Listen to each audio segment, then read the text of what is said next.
বর্ষা চৌধুরী এবং Russell viper যাকে সবাই বলে, রাসেল ভাইপার দেখলেই আমার বমি আসে। যাই হোক, এত নাটক করে বিয়ে যখন করেছিল তখনই কিন্তু বলেছিলাম এই লোকটা টাকার জন্য বিয়ে করছে রাসেল ভাইপার। আমাদের সমাজে বিবাহিত নারীকে বা বিধবা এবং সন্তানের মাকে কোনো পুরুষ কোনো স্বার্থ ছাড়া বিয়ে করে না।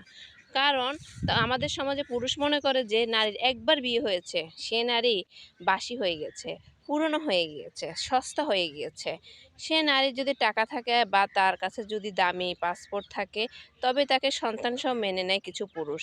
কিন্তু যখন স্বার্থ উদ্ধার হয়ে যায় বা দেখে যে স্বার্থের জন্য তাকে বিয়ে করেছে সে স্বার্থ চরিতার্থ করতে পারছে না, তখন আর সেই নারীর মূল্য থাকে না তার কাছে। এত নীতিকথা, এত ভালোবাসা, ভালো মানুষই দেখিয়ে, এত নীতিকথা এবং এত ভালো মানুষই দেখিয়ে বর্ষা চৌধুরীকে বিয়ে করলো রাসেল ভাইপার। এখন টাকা দেয়নি বলে তার গায়ে হাত তুলছে, খুবই অত্যাচার করছে, তাকে মেরে ফেলারও হুমকি দিচ্ছে এবং তার সন্তানের জন্য টিভি কিনেছে দেখে বলে, তুমি তোমার সন্তানদেরকে প্রায়োরিটি দিচ্ছ, আমার কোনো প্রায়োরিটি নেই সন্তানদের। আরে বেটা, তোর বিয়ে করছে তুই ওর সন্তানের দায়িত্ব পালন করার জন্য, তোকে বিয়ে করছে তো এসবের জন্য। তুই বর্ষা চৌধুরীর পায়ের যোগ্যতা আছে, এক পায়ের যোগ্যতা, অজ্ঞ মূর্খ, অশিক্ষিত, লাগে কেমন গাজরটির মতো দেখতে। বর্ষা চৌধুরী যে বিয়ে করছে তোর সাত কপালের ভাগ্য তোর মতন বেটারে। তুই তো বিয়ে বাচ্চা গোপন রাখি করছিস। বর্ষা চৌধুরী যে সেলিব্রিটি, যেভাবে টাকা পয়সা ইনকাম করতেছিল তার কাছে তুই কিছুই না। যাই হোক, কিছু নারীর জীবনে নিয়তি সুখ লিখে সুখ লেখাই নাই কপালে। কিছু নারীর কপাল আসলে সুখ লেখা নাই, কেমন না, যত ভাগ্য বলে কিছু একটা থাকে না, কিছু নারীর বা কিছু মানুষের আসলে ভাগ্যই থাকে না। কি হবে একাধিক বিয়ে করে যদি ভাগ্যটাই চায় না সুখী হোক? একাধিক বিয়ে করে কি হবে বলেন, যদি ভাগ্য বলে তুমি সুখী হবা না? আহারে জীবন, মানুষের জীবন।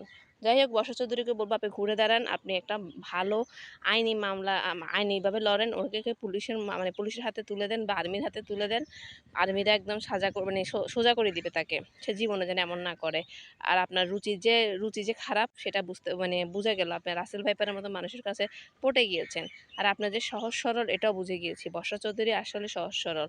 কারণ বর্ষা চৌধুরীর সামনে বর্ষা চৌধুরীকে বিয়ে করার পর একটা ইন্টারভিউতে ওই বেটা বলে, আমি আল্লাহকে খুশি করার জন্য তাকে বিয়ে করেছি। ওরে আমার বিল গেটস রে, তার যোগ্যতা নেই। বর্ষা চৌধুরী মানে ফেল না একটা জিনিস, তাকে আল্লাহকে খুশি করার জন্য তাকে তার দায়ভার ভারণ পোষণ নিচ্ছে এমন।